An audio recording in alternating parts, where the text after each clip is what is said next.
찬송가 314장 함께 찬양하겠습니다.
기도하겠습니다.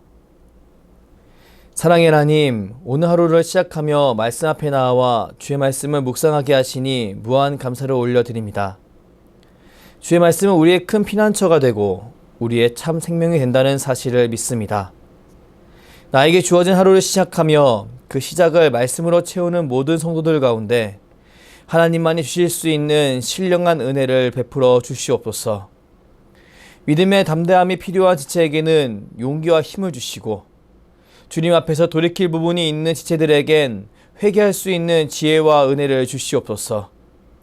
그리하여 모든 이들이 하나님의 백성으로서 이 세상을 살아가고 그 안에서 하나님이 주시는 기쁨과 평안을 누리며 살아가게 하여 주시옵소서.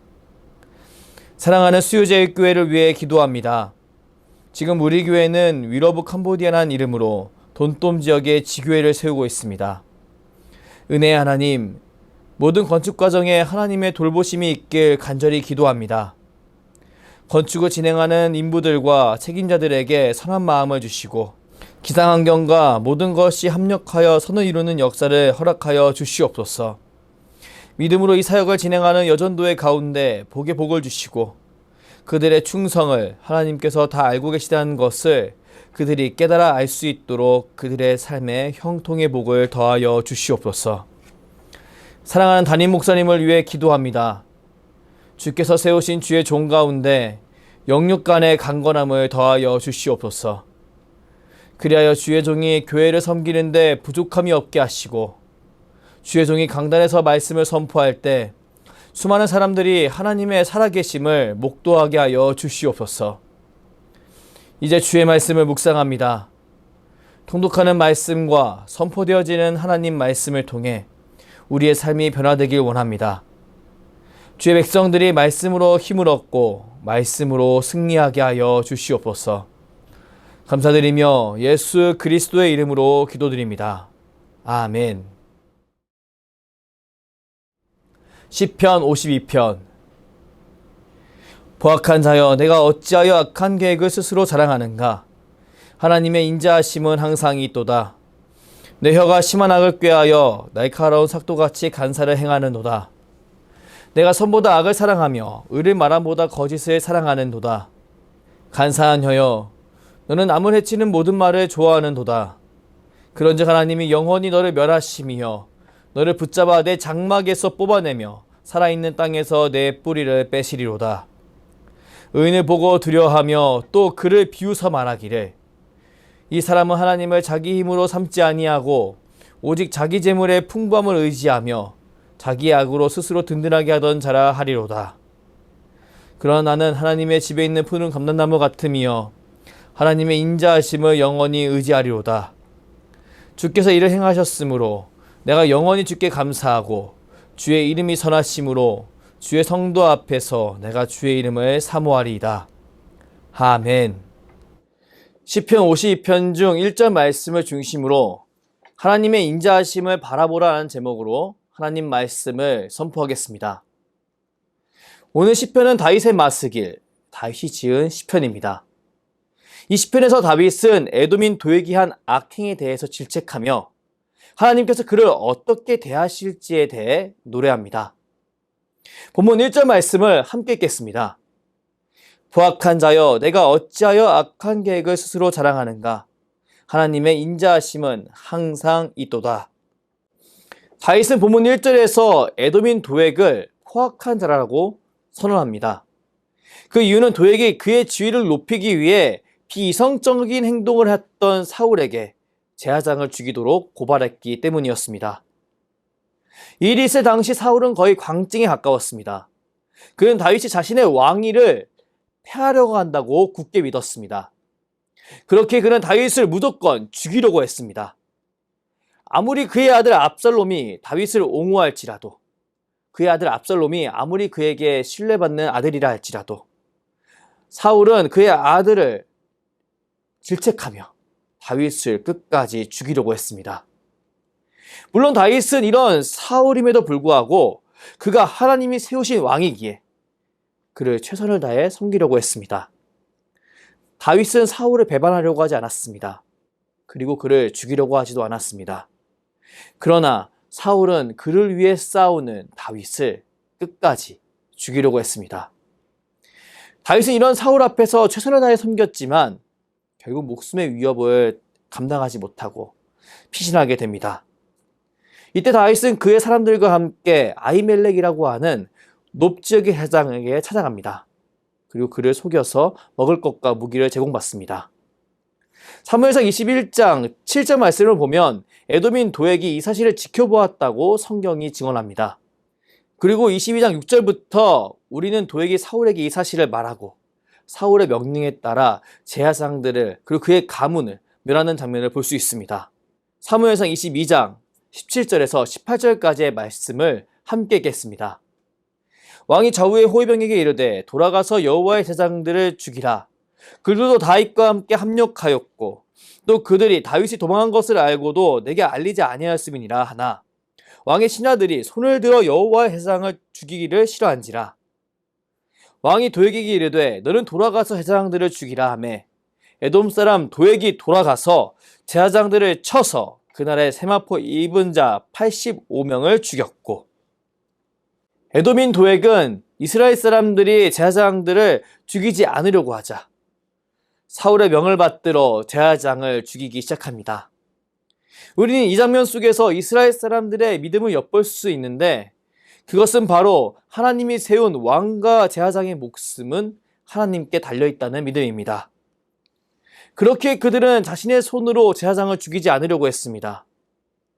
물론 이것은 왕인 사울 또한 마찬가지로 그렇게 하면 안 되는 거였습니다. 그런데요, 에돔인인 도액은 사울의 말을 받들어 제사장들을 죽이기 시작합니다. 바로 도액이 자신의 욕망으로 말미암아 모든 이들을 파멸의 길로 이끌게 된 것입니다. 다윗은 시편 52편을 통해 자신을 더 높은 자리로 올리기 위해 간사한요로 모두를 파멸로 이끈 도액을 그 악행을 고발합니다. 사무엘상 22장 22절에서 23절 말씀을 보면 아히멜렉의 아들 아비아달이 도액 공격으로부터 피신하여 다윗에게 찾아오는 것을 볼 수 있습니다. 그때 다윗은 큰 책임감을 느끼게 되는데요. 우리는 이 모습을 통해 그가 아히멜렉을 속였을 당시에 그에겐 제사장 아히멜렉의 생명만큼은 꼭 유지될 것이라고 하는 그런 믿음이 있었음을 알 수 있습니다. 하지만 이 믿음은 결국 도액의 손에 의해 산산이 부서졌습니다. 여러분, 도액은 에돔 사람입니다. 그렇기에 제사장과 왕의 관계에서 나오는 긴장을 해결할 권리와 그 다음에 조언할 권리가 전혀 없었습니다. 그럼에도 불구하고 그는 그의 지위를 위해 이 모든 것을 무시하고 간사한 혀를 사용한 겁니다. 그리고 더 나아가서 그의 손으로 제사장들을 죽이기까지 한 것입니다. 정말 참혹한 일입니다. 다윗은 이 문제를 가볍게 여기지 않았습니다. 그는 그를 찾아온 아히멜렉의 아들 아비아달을 끝까지 지켜줄 것이라고 약속했습니다. 그리고 도액을 향해 크게 분개하며 이 시편을 남겨서 그의 악행이 어떤 일을 가져올 것인지 분명히 했습니다. 다른 민족이 하나님의 민족을 이간질하고 파멸로 이끄는 장면을 용서할 수 없던 다윗은 오늘 시편 5절 말씀을 통해 이 사실을 분명히 이야기합니다. 5절 말씀 함께 읽겠습니다. 그런즉 하나님이 영원히 너를 멸하시며 너를 붙잡아 내 장막에서 뽑아내며 살아있는 땅에서 내 뿌리를 빼시리로다. 다윗은 이런 악행을 저지르는 그의 토대를 하나님이 모두 무너뜨릴 것이라고 선언합니다. 그리고 그의 선언은 이스라엘 역사 속에서 분명히 이루어집니다. 단 여기서 유의할 것이 있는데요. 이 시편의 표제어에 이 시편이 도액에 관해 쓰여 있다고 나와 있지만 이 시편 내용을 찬찬히 보면 도액의 이름이 등장하지 않는다는 겁니다. 우리 이 사실을 통해 지금 다윗이 단순히 도액의 만행에 대해서만 이야기하는 것이 아니라 이 도액의 만행을 넘어서 우리의 영적 생활을 공격하고 있는 그리고 하나님 나라를 이간질하는 모든 원수에 대해 이야기하고 있는 것임을 알 수 있습니다. 하나님은 분명히 악인을 멸망시키실 것입니다. 그의 토대를 하나도 남김없이 무너뜨리실 것입니다. 사랑하는 성도 여러분, 이 사실을 믿으십니까? 저는 저와 여러분이 이 사실을 분명히 믿고 믿음으로 고백할 수 있기를 소망합니다. 그리고 더 나아가 하나님께서 하나님을 따르는 의인을 푸른 감람나무와 같게 하실 것이라는 사실을 굳게 믿고 선포할 수 있는 한 사람이 되기에 축복합니다. 다윗은 이 사실을 굳게 믿었습니다. 그렇게 하나님의 인자하심을 선포하고 앞으로 자신은 변함없이 하나님을 찬양할 것이라고 선포한 것입니다. 물론 어떤 의인일지라도 포악한 자의 악행을 바라보며 두려움을 안 느낄 사람은 없을 것입니다. 왜냐하면 그 악행은 비정상적이기 때문입니다. 그렇기에 상식선에 살고 있는 사람들은 포악한 자의 악행의 범위를 예측할 수 없습니다. 그렇기에 사람은 이런 포악한 사람을 보며 큰 두려움을 겪게 됩니다. 이것은 어찌 보면 죽음의 권세 아래에 있는 죄인에겐 너무나 당연한 모습이라고 할 수 있습니다. 죄로 인해 하나님과 단절된 사람은 죽음의 권세 아래에 있게 되었지요. 그렇게 죽음이라고 하는 관문에 큰 두려움을 느끼게 되었고 그 두려움은 모든 감각을 통제하게 되어 있습니다. 그렇게 어떤 의인도 이 포악한 자의 악행 앞에서 두려움 없이 자연스러울 수 없는 겁니다. 하지만 성경은 이 두려움을 믿음으로 해결할 수 있다고 선포합니다. 절대적인 죽음의 공포를 주었던 골리앗 앞에서 믿음으로 나아간 다윗의 모습을 통해 그리고 포로 생활 속에서 진짜 절대적이라고 말을 할 수 있는 그 왕의 명령 앞에서 담대하게 하나님 앞에 기도했던 다니엘의 모습을 통해 모든 것을 주관하시는 전지전능하신 하나님이 우리와 함께 하신다는 믿음이 우리 앞에 있는 그 어려움들을, 그 문제들을 어떻게 이겨낼 수 있는지, 승리하게 했을 수 있는지 성경은 분명히 선포하는 겁니다. 다윗은 이 사실을, 성경에서 드러나는 이런 사실들을 굳게 믿었습니다. 그렇게 그는 6절 의인이 하나님의 심판을 바라보고 두려워하며 포악한 자를 비웃으며 말한다고 하는 그 말 다음에 그러나 나는이라고 시작하는 말씀을 선포한 겁니다. 본문 8절 말씀을 함께 읽겠습니다. 그러나 나는 하나님의 집에 있는 푸른 감람나무 같으며 하나님의 인자하심을 영원히 의지하리로다. 아멘. 다윗은 하나님의 놀라운 심판을 바라보며 그 다음에 자신의 신앙 고백을 추가합니다. 바로 나는 하나님의 집에 있는 푸른 감람나무 같을 것이라는 고백입니다. 여기서 감람나무는 이스라엘 사람들에겐 생명과 풍요를 상징하는 나무였습니다. 그리고 푸른 감람나무는 이런 생명과 풍요를 상징하는 감람나무가 언제나 계속 지켜질 것이라고 하는 그 믿음이 담긴 표현입니다. 맞습니다. 다윗은 하나님의 인자하심이 우리와 함께 있기 때문에 우리는 푸른 감람나무처럼 하나님 앞에서 생명과 풍요를 경험하게 될 것이라고 선포합니다. 그리고 이 믿음을 가지고 더욱 예배하는 삶을 살아갈 것을 결단합니다. 오늘 우리는 다윗의 이런 확신의 고백을 통해 내 앞에 발생한 나를 뒤흔드는 삶의 문제를 이제 우리가 어떻게 다뤄야 하는지 알 수 있습니다. 사람은 너무나 자연스레 자신 앞에 놓여진 위기 앞에서 움츠러들게 됩니다. 하지만 이 움츠러듦, 이 두려움은 인자하신 하나님을 믿는 믿음으로 해결될 수 있는 감정입니다. 우리 하나님은 사망 권세를 이기신 전능하신 하나님이십니다. 그리고 우리를 구하기 위해 친히 자신의 독생자를 내어주신 분이시기도 합니다. 그렇게 우리는 하나님의 능력을 의심할 필요도 없고 하나님의 본심, 우리를 너무나 사랑하시는 하나님의 마음을 의심할 필요도 없습니다. 비록 육신의 연약함으로 이 사실을 놓친다고 할지라도 성령 하나님께서 여러 방편으로 우리에게 이 사실을 일깨워 주시고 우리가 하나님을 붙잡을 수 있도록 인도해 주실 것이라고 믿습니다. 사랑하는 성도 여러분, 다윗은 오늘 시편 마지막 부분에 다음과 같이 선포합니다. 주께서 이를 행하셨으므로 내가 영원히 주께 감사하고 주의 이름이 선하심으로 주의 성도 앞에서 내가 주의 이름을 사모하리이다. 저는 우리 모두 다윗의 이런 신앙 고백과 선포를 마음에 새기고 오늘 하루를 주님 앞에서 시작할 수 있기를 간절히 원합니다. 그리고 우리 모두 기도로 하나님께 이런 믿음을 달라고 간구할 수 있길 간절히 원합니다. 분명히 하나님께서 사랑하는 주의 백성들에게 하나님의 힘과 용기와 능력을 더해 주실 것입니다. 그리고 그로 말미암아 어떠한 위기의 순간이라도 인자하신 하나님을 바라보며 신실한 주의 백성다운 선택을 하게끔 만드시리라 믿습니다. 사랑하는 성도 여러분, 저는 저와 여러분이 이 사실을 굳게 믿으며 오늘 하루도 하나님의 인자하심을 바라보며 믿음으로 승리하는 그런 사람들이 될 수 있길 축복합니다. 우리 하나님께서 분명히 우리를 이 선한 길로 인도해 주실 줄 믿습니다. 기도하겠습니다. 사랑의 하나님, 오늘도 주의 말씀을 통해 우리를 위로하시고 믿음을 더해 주시니 무한 감사를 올려드립니다. 우리는 하나님의 백성으로서 하나님의 인자하심을 믿고 의지합니다. 우리는 우리의 힘과 능력이 아니라 하나님의 인자하심을 믿고 의지합니다. 은혜 하나님, 우리 가운데 믿음을 더해 주셔서 모든 상황을 충분히 다스리시며 선한 길로 인도하시는 하나님을 굳게 믿고 믿음으로 나아가게 하여 주시옵소서. 두려움으로 마음이 크게 흔들린 지체가 있다면 하나님 말씀으로 속히 중심을 잡게 하시고 그의 모든 언행과 표정, 모든 부분에서 하나님을 신뢰하는 자의 평안함과 담대함이 드러나게 하여 주시옵소서. 성령 하나님 간절히 간구합니다.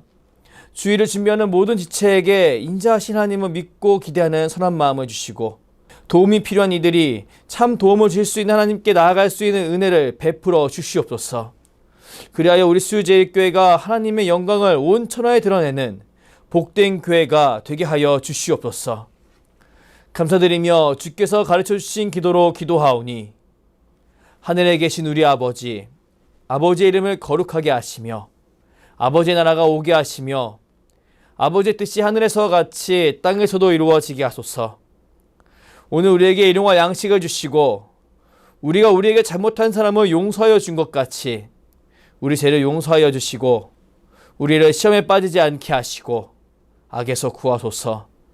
나라와 권능과 영광이 영원히 아버지의 것입니다. 아멘.